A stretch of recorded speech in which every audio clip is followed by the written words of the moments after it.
तो भाई रेसलमेनिया 39 में हमने रोमन रेंस और कोडी रोड्स का मैच देखा, और उसके बाद रेसलमेनिया 40 में हमने रोमन रेंस और कोडी रोड्स का मैच देखा, और फिर उसके बाद रेसलमेनिया 41 में हमने रोमन रेंस और कोडी रोड्स का मैच नहीं देखा। और ऐसा एक पॉइंट पे लग रहा था कि मैच हो सकता है। अब पॉल हेमन ने भाई अंदर की बात बताई, और वो ये कहते हैं कि हमने रेसलमेनिया 41 के लिए कंसिडर किया था कि ये कोडी रोड्स और रोमन रेंस वाला मैच हो, लेकिन फिर वो प्लान जो है उन्होंने एग्जीक्यूट नहीं किया, और फिर डब्ल्यूडब्ल्यूई रोमन रेंस का जो ट्रिपल थ्रेट मैच था और जो कोडी रोड्स और जॉन सीना वाला मैच था उस वाले आइडिया के साथ गई। वैसे बड़ा इंटरेस्टिंग होता है कि मतलब एक तो तुमने 3 मैचेस करे हैं और वो भी तीनों के तीनों रेसलमेनिया के मेन इवेंट में, तो ये भी अपने आप में बहुत अलग चीज होती है। लेकिन इससे कहीं ना कहीं ये पता चलता है कि शायद आने वाले टाइम में रोमन रेंस और कोडी रोड्स का तीसरा मैच लोड हो रहा है। और पता है किस वजह से? इस वजह से कि क्योंकि ऑलरेडी 2 मैच हो चुके हैं, तो भाई अब इनको चुल होगी कि चलो तीसरा मैच भी करते हैं, क्योंकि इनको वो मूवमेंट्स बनाना है, इस तरीके के रिकॉर्ड स्टैट्स बनाने में थोड़ा सा मजा आ जाता है। और वेलकम है आपका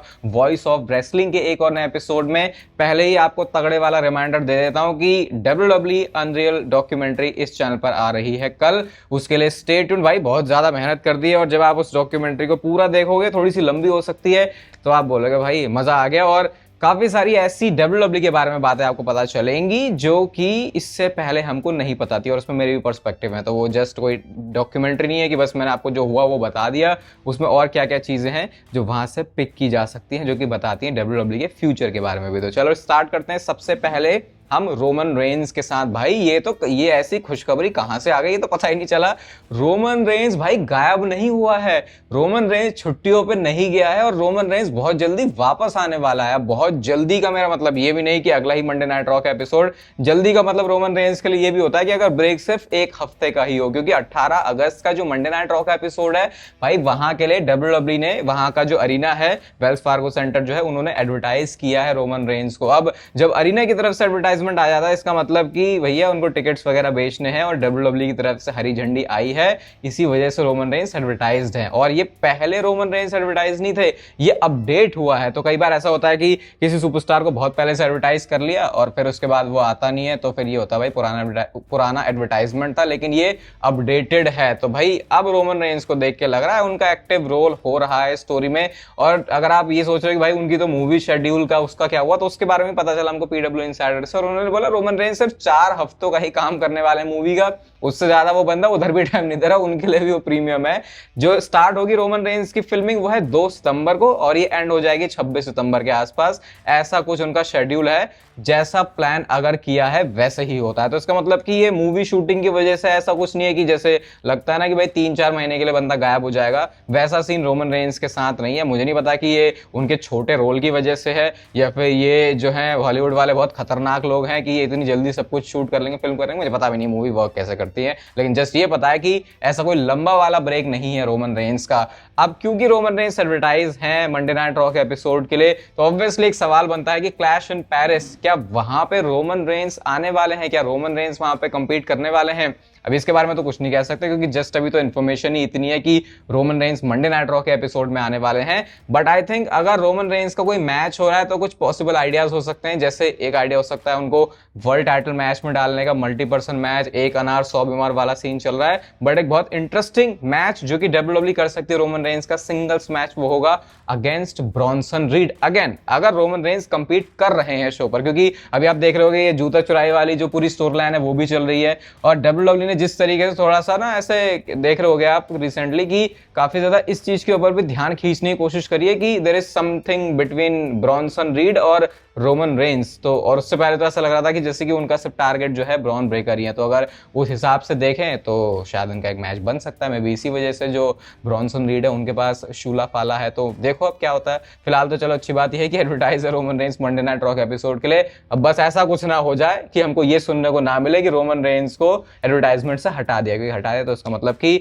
इनकी अपीयरेंस भी गई, और क्लैश इन पेरिस में अपीयरेंस करने का जो छोटा मोटा चांस है वो भी चला जाएगा इसके बाद। एक डब्ल्यूडब्ल्यूई ने नई डील साइन करी है। हमारे लिए ये चीज इतना मैटर नहीं करती, जो मैटर करती है वही बताऊंगा, तो बहुत ज्यादा इसके बारे में कुछ बोलूंगा नहीं मैं। डब्ल्यूडब्ल्यूई ने ESPN के साथ, जो कि आपको पता है एक नेटवर्क है जहां पे एंटरटेनमेंट होता है, जहां पे स्पोर्ट्स होता है, जैसे प्लेटफॉर्म्स होते हैं वैसे ही, पता ही क्या एक्सप्लेन कर रहा हूं मैं इसको। डब्ल्यूडब्ल्यूई ने 2026 से एक नई डील साइन कर ली है, और यहाँ पे अब जो प्रीमियम लाइव इवेंट हैं जो कि अब तक उनके लिए यूएस में पीकॉक पर आते थे, अब वो सारे ESPN पर आने वाले हैं। और जब ये अनाउंसमेंट हुई तो इसके बाद ट्रिपल एच ने ये बोला कि जो भी आप बड़े बड़े पीएलईज देखते हो अब वो अलग तरीके के स्पेक्टिकल बन जाएंगे, जैसे कि बड़े बड़े शोज जो हम देखते हैं, समर स्लैम हो गया, रॉयल रंबल हो गया, उधर उनके लिए रेसलमेनिया हो गया। तो अब क्योंकि उनकी नई डील साइन हुई है तो भाई कभी भी जब भी ऐसी डब्ल्यूडब्ल्यू की डील साइन होती है शुरू में तो ये कुछ अलग करने के लिए देखते ही हैं, ताकि वो जो इन्होंने डील बनाई है शुरू में एटलीस्ट ये लोगों को सेटिस्फाई करें। तो उस वजह से क्या होगा, करेंगे तो वो उधर यूएस वालों के लिए, लेकिन ऑब्वियसली पीएलई तो हर जगह सेम ही तरीके का आएगा, मतलब वही तो आएगा पीएलई, ऐसे थोड़ी ईएसपीएन के लिए अलग और फिर नेटफ्लिक्स पर हम लोगों के लिए अलग होगा। तो वहां पे फिर अब ये कुछ जो धमाके हैं, जो बम है वो फोड़ सकते हैं। बाकी फिलहाल तो अभी इतना ही है इसके बारे में, लेट्स सी आगे ये चीज कैसे प्रोग्रेस करती है। बट डब्ल्यूडब्ल्यू को आप देखो आए दिन ये कुछ ना कुछ नई डील साइन कर रहे होते हैं, कुछ ना कुछ ऐसा बता रहे होते हैं कि भाई हमने अब ये कर दिया वो कर दिया, तो बिजनेस तो डेफिनेटली इनका बूम कर रहा है। बट रिसेंटली टिकट सेल्स उतनी बेटर नहीं है जितनी पहले थी है, मैंने नोटिस करी। बाकी तो इनका हिसाब किताब जो है वो सारा बढ़िया ही चल रहा है। एक हिसाब किताब और बंदे का ऑलमोस्ट हमेशा बढ़िया ही चलता है जब तक उसके सामने सीएम पंक ना आ जाए, और वो नाम है ड्रू मैकिंटायर का। ये फोटो उन्होंने पोस्ट करी है और ये आप सोचोगे क्या है फोटो, तो एज जिम गोअर मैं ये बता सकता हूँ कि भाई ड्रू मैकिंटायर को अपनी फिजिक बहुत सही और तगड़ी लग रही है, इस वजह से उन्होंने ये पोस्ट किया। और अगर आप थोड़ा सा एनालिसिस भी करोगे इसका तो भाई इतने ज्यादा रिब्ड, श्रेडेड और उसके साथ साथ साइज भी ज्यादा कैरी करते हुए ऐसे ड्रू मैकिंटायर को आई थिंक लास्ट टाइम मैंने तभी देखा था जब वो जिगलर के साथ है, मैं भी उस समय भी इतनी मसल मैच्योरिटी नहीं थी उनकी। तो ये टिपिकल थोड़े से जिम वाले वर्ड्स मैंने बोल दिए। बाकी ये सीएम पंक का नाम भी अभी मेरे दिमाग में सेम सेंटेंस में इसीलिए आया क्योंकि उस अनरियल डॉक्यूमेंट्री में कुछ अनरियल चीजें भी हुई हैं ड्रू मैकिंटायर और सीएम पंक के बीच में। तो स्टे ट्यून रहना, ऐसी वीडियो है कल कि आप बोलोगे भाई मजा आ गया। मैं कितनी बार इस चीज को हाइप करते हुए बोल रहा हूँ, बट इतना एफर्ट लगाया है तो इतना तो अब मेरे को ज्यादा इस बारे में बोलना बनता भी है। अब बात करते हैं एक बड़ी इंटरेस्टिंग चीज के बारे में, और भाई बहुत कुछ बोल गए पॉल हेमन। तो एरियल हिलवानी के शो पर आए थे और मैं बोल सकता हूं कि एरियल हिलवानी भाई क्या मस्त बंदा है, इतना मस्त इंटरव्यू लेता है ना, वो ऐसा लगता है कि मैं ही जाके बैठ गया और मैं इंटरव्यू कर रहा होता तो बिल्कुल ऐसे ही कर रहा होता। तो ब्रॉक लेसनर इस समय एक ऐसा सवाल है जिससे थोड़ा सा बचने की कोशिश की जा रही है, लेकिन पॉल हेमन इस चीज से बिल्कुल भी नहीं बचे। तो उनसे पूछा भैया ब्रॉक लेसनर के बारे में बात करते हैं, तो पॉल हेमन ने बोला भाई अगर तुम मेटलाइफ स्टेडियम में होते तो तुम जरा वहां पर रिएक्शन देखते।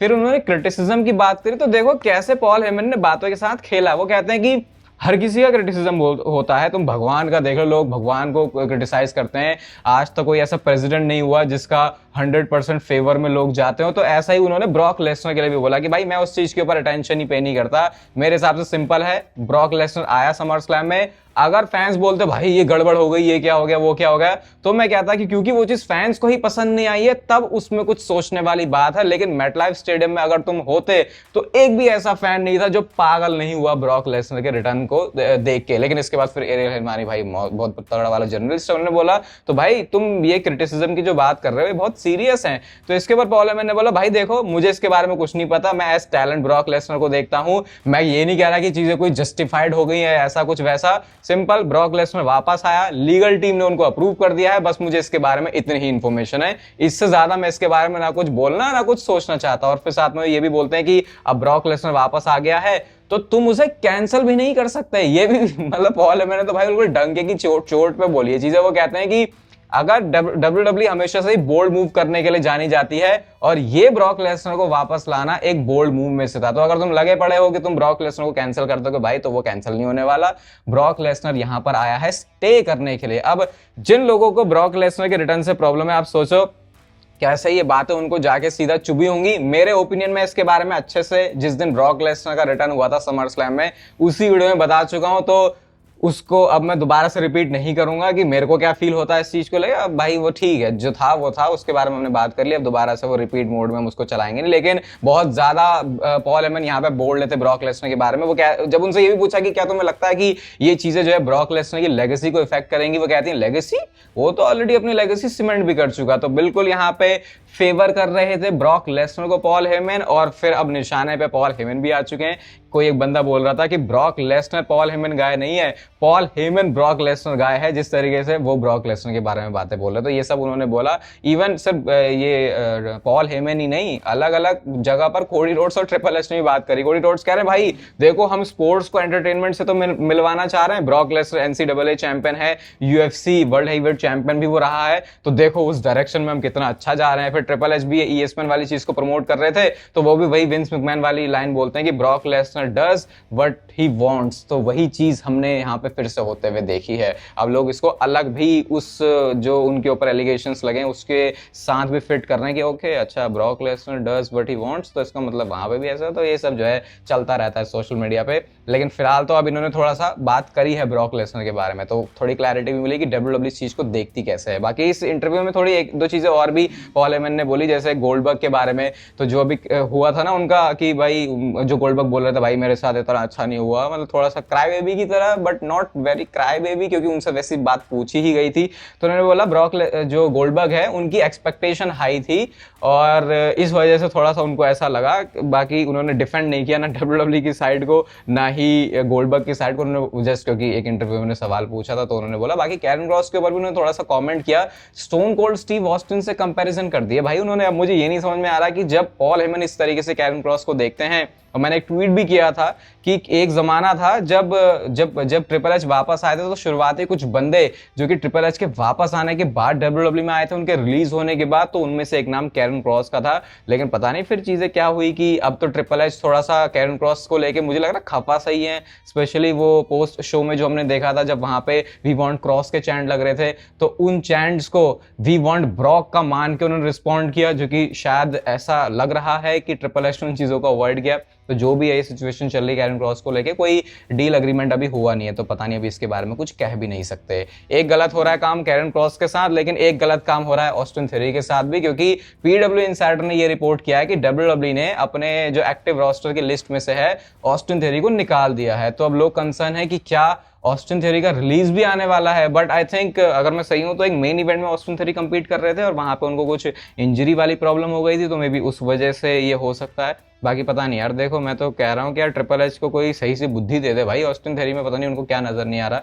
एक बार अगर उनको स्पॉट पे रखे तो देखे कम से कम अपने उसमें। वो मुझे टाइम याद आता जब उनके पास यूएस चैंपियनशिप आई थी, हार भी गए थे, उसके बाद बंदे के कैरेक्टर में वो जो थोड़ा सा अग्रेशन भी वो लेके आए थे, क्या मस्त तरीके से वो चीज वर्क करी थी। बट फिलहाल तो वैसा कुछ नहीं है। जैसा हमने बात करी कि रोमन रेंज के जूते जो है 2 बार चोरी हो चुके हैं, तो जूते चोरी होने के बाद जब रॉ जो है ऑफ एयर चली गई थी, तो एक डब्ल्यूडब्ल्यू ने खुद वीडियो पोस्ट करी है और इस वीडियो में आप देखो रोमन रेंज ने जस्ट एकदम से चलते फिरते ओ मेरे जूते नहीं है ऐसा रियलाइज किया, और उसके बाद उनका रिएक्शन ऐसा था कि अरे यार ये मेरे को फिर से अपने मोजो में ही नंगे पैर जाना पड़ेगा। तो डब्ल्यूडब्ल्यू इस स्टोरी लाइन को बहुत अच्छी तरीके से मैं बोलूंगा फैंस में फीड भी कर रही है, उनको पता है कि लोग इस पे जो है अच्छी खासी अटेंशन दे रहे हैं। और अगेन इसीलिए मैं कह रहा हूं कि अगर क्लैश इन पेरिस में कोई चांस है रोमन रेंज का कंपीट करने का, तो अगर वो ब्रॉन्सन रीड के अगेंस्ट होगा तो वो थोड़ी सी अच्छी बात हो जाएगी। रेसलमेनिया को लेके हम काफी टाइम से रूमर्स सुनते ही रहते हैं कि ये बहुत जल्दी सऊदी अरेबिया में हो सकती है, तो क्या इसकी कंफर्मेशन हमारे पास आ चुकी है?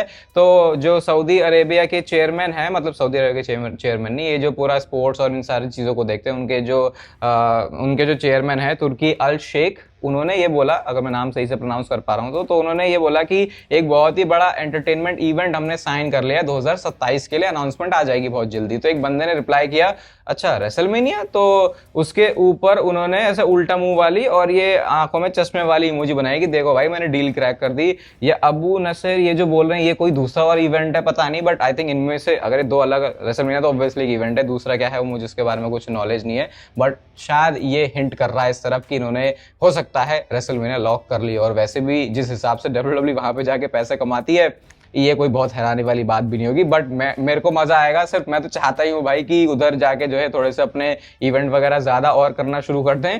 तो क्या है कि अब यूएस के जो फैंस हैं उनको तो बिल्कुल मजा नहीं आने वाला। और मेरे ख्याल से वो शुरुआत में एक बार को था कि सऊदी अरेबिया के शोज थोड़े से ऐसे लगते थे कि यार ऐसे थोड़ा वो स्टैंडर्ड नहीं हो रहा, लेकिन जब से डब्ल्यूडब्ल्यू ने वहां पे भी स्टोरी लाइन को अच्छे से पकाना शुरू कर दिया, मेरे को तो भाई बिल्कुल सेम ही लगते हैं शोज। इवन वहां पे जाके लगता है कि थोड़े और ज्यादा एफर्ट्स कर रहे हैं, क्योंकि ऑब्वियसली वहां पे जाके उनको पैसे मिलते हैं। तो मैं तो बहुत खुश हूंगा अगर रेसलमेनिया सऊदी अरेबिया से होती है। तो अब फाइनली बात कर लेते हैं ब्रॉक लेसनर के बारे में। तो समर स्लैम के रिटर्न के बाद अब आप चाहते हो कि ब्रॉक लेसनर दोबारा से आए, तो भाई ब्रॉक लेसनर अब कब आने वाले हैं? तो देखो डब्ल्यूडब्ल्यू ने कहीं भी शो के लिए उनका एडवर्टाइज किया नहीं है, but there is a high chance कि ये जो स्मैकडाउन का एपिसोड होने वाला है जहां पर जॉन सीना पहले से एडवर्टाइज हैं, वहां पे ब्रॉक लेसनर एक बार फिर से फैंस को सरप्राइज करते हुए अपीयरेंस करे, क्योंकि अब ऑब्वियसली स्टोरी लाइन को आगे पकाना चाह रहे हैं। और जैसे WWE का अगर आप देखते हो हिसाब किताब रहता है कि एक बड़े शो के बाद उसके फॉल आउट में भी वो चीजें दिखाते हैं इस तरीके से कि वो जो फैंस की एक्साइटमेंट है वो बनी रहे। तो बड़ा ऑफ होगा है कि समर स्लैम में इतने बड़े रिटर्न के बाद उसके अगले रॉ में नहीं आया तो चलो चलता है, लेकिन स्मैकडाउन में भी नहीं आया, तो फिर ये एक सरप्राइज है जो कि शायद स्मैकडाउन में आपको दिख सकता है ब्रॉक लेसनर की अपीयरेंस से। और अब तो मैं वेट भी नहीं कर सकता भाई कब इनकी जो स्टोर लाइन है वो शुरू हो और कब ये हमें जो F5 है, मारामारी है, ब्रॉल है, डबल ए फिनिशर है, ये सब जो है देखने को मिले। तो अब मिलेंगे आपसे सीधा कल WWE की अनरियल डॉक्यूमेंट्री के साथ। और इस वीडियो को यहां तक देख रहे हो तो उसे लाइक कर देना, चैनल को सब्सक्राइब कर दो ऐसे और मस्त WWE से रिलेटेड कंटेंट के लिए। बाकी तब तक फिर लेते रहो जिंदगी के मजे।